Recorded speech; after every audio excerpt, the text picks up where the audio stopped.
Здравейте на всички, добре дошли в моя YouTube канал. Вие сте с Hip Hop Folk реактора. Няма да ви казвам от чубака, защото вече това прякор не ми харесва. Казвам се Цветомир Цонев, за тези, които не знаят. Приятно ми е, за тези, които знаят. Здравейте и се извинявам за доста така дългата пауза. Просто аз се опитах между другото да направя ново видео, след малко ще ви пусна едни кадри, т.е. сега ще ви пусна едни кадри, да видите долу-горе за какво става въпрос. Имах желанието да направя реакции на песните, които са излезнали лятото, почти всички от тях. Пробвах с две устройства да снимам, обаче въобще не ми хареса и даже не съм го качвал. Също така, това беше едното видео, това беше някъде близо 1 час, другото беше с такива песни, които са излезнали на момента и то не ми хареса. Не съм ги качвал, но сега, откакто видях, че Симона и Джена пуснаха песен, нещо ми прещрака и реших да започна отново да пускам реакции за тези, които ме следват. Както казах, аз съм Цветомир Цонев и нека да започваме!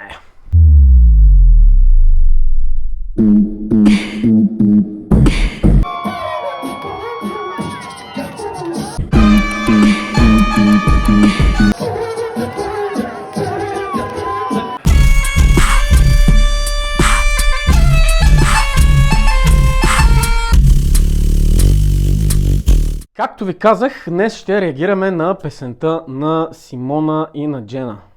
То хубаво ще реагираме, само че по този начин аз не мога да видя кой е работил по песента. Много хубаво се подредих, понеже не ми се използваше и лаптоп. Започваме с музиката, тя е на Цветина Николова. Аранжиментът е на Никола Томов. Текстът е на Цветина Николова, режисьор, както винаги, Виктор Антонов Рик, оператор Галян Игнатов, видео продъкшн менеджер Станислава Василева, Стаси, поздрави Стаси, монтаж Илия Петров, Виктор Антонов Рик, постпродукция на Илия Петров, стил на Кристиян Пижов, грим на Михаела и на Габриела Чорбаджийска и коса на Галерия Хер Куб. Общо взето аз не видях някаква разлика в екипа, който е работил по предишните песни на Алфа. Само да се наместя тук телефона. Понеже пак казвам, неудобно ми е малко с лаптопа, ама не изгорях днеска. Сега нямаше как да прочита хората, които са работили по песента.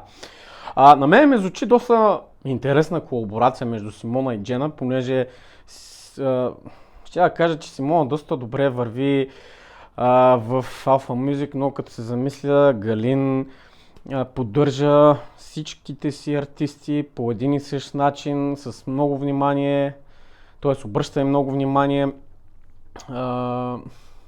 грижи се за тях, направо са си като семейство. Общо взето Джена, каквато и песен да пусне, е хит. Така че аз лично нямам търпение да я чуя тази песен.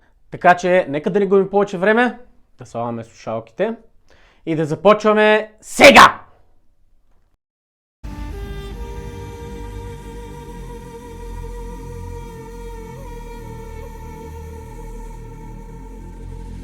Разбрах и те оставил и бързо те забравил. Така направи с мен и с теб и с още 100. Това е той, красиво зло. Такъв ли беше с тебе, добър за малко време. Любовта му трае твърде кратък срок, после бързо се превръща в урок.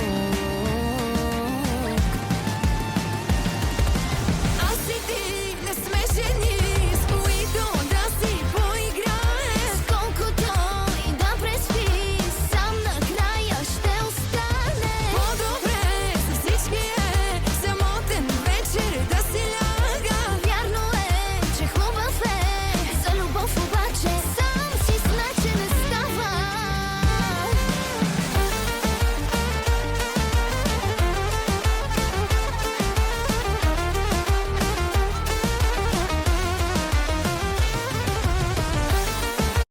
Между другото, това малко ми звучи повече в стил Джена, не толкова в Симона, което няма нищо лошо. Доста добре се е получило. За момента нямам забележки и няма слабо място.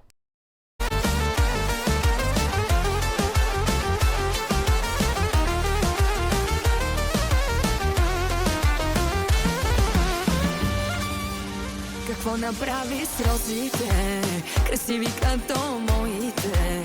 И тях ли ги изпепели, както той сърцето ми? Изхвърли ги в нищото и то е вече минало. Но ако звънне му вдигни, от двете ни благодари.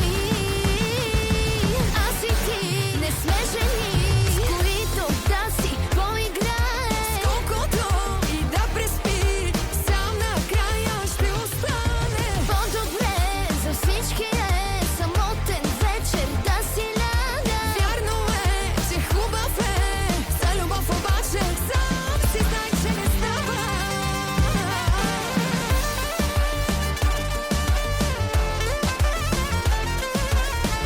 Между другото, не знам това от организацията ли е, но винаги в Алфа има едно такова, как да ви кажа, разнообразие винаги в видеята и в текстовете, в музиката, като че ли имат си идентичен стил по принцип в всичките тия неща, които казах. Много ми харесва всичко до момента.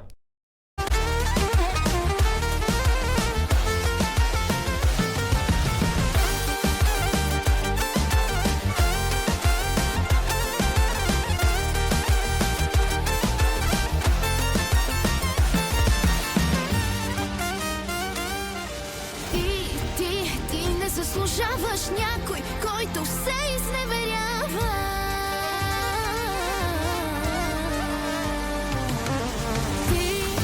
Ти не заслужаваш. Особено за такива ефекти, смисъл да има сянка на две жени, облегнати една за друга и в тия сенки да са те двете. Просто то по принцип явно е и на режисьора малко, то като цяло трябва да имаш въображение за тая работа. Някой, който само наранява.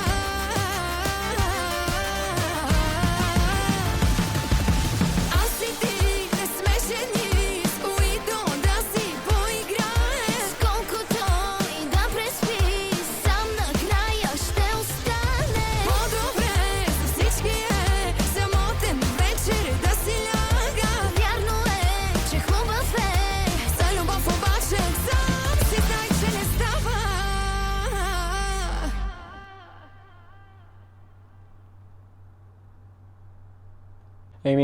Много е добра песента, аз нямам никакви забележки по принцип, и частта на Джена, и частта на Симона, така че аз даже не си спомням как съм оценявал преди, мисля, че беше с музика, текст и видео, така че да започваме с тези критерии. Музиката пак си беше идентична, звучеше си като бенд, по принцип до момента почти всички изпълнители това нещо го правят, да може бекграунда да звучи като бенд. Това е много добре. Това според мен ще стане един доста силен хит, навсякъде ще се слуша. То като цяло, ако трябва да бъда честен, доста често аз съм малко привърженик на Alpha Music, да ви кажа, понеже тия последните песни, които са пуснали Мирела и Ивайла и Илян, на тях си ги слушам всеки ден по принцип в колата. Има тук там някои други песни, но те са ми фаворити. И между другото, понеже не съм правил скоро реакция, искам да ви споделя нещо, че Мирела ми прилича много на Димана, ако се спомняте, само че е в по-малко, как да ви кажа, по-дребен вариант, по-млад вариант. Текста, пак, в смисъл, щом е Джена там и общо взето и за текстописца нямам абсолютно никакви забележки. Видеото също разнообразно.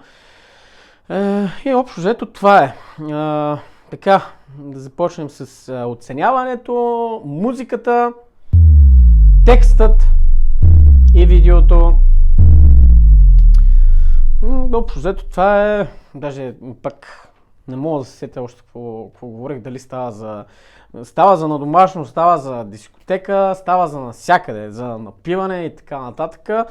Пак казвам, това според мен ще е един доста голям, грандиозен хит. И така. Общо взето това беше всичко от мен за днес. Очаквайте следващата реакция да е на новата песен на Габриела, понеже те излезнаха долу-горе по едно и също време, в един и същ ден. И песента на Джена и Симона, и на Габриела. Така че очаквайте реакцията. Общо взето това беше всичко от мен за днес. Вече няма да ви казвам да се абонирате за канала, който харесва това, което правя, който се забавлява и така нататък, който се разтоварва. Е добре дошъл да се абонира за канала ми, да остави по едно харесване и да коментира. Между другото, искам да ви споделя, че много ще се радвам да дадете и вие мнение за песента, дали ви е харесала или дали не ви е харесала, и ако не ви е харесала, защо не ви е харесала. Това беше всичко от мен за днес. Аз съм Цветомир Цонев. Чао и до нови срещи!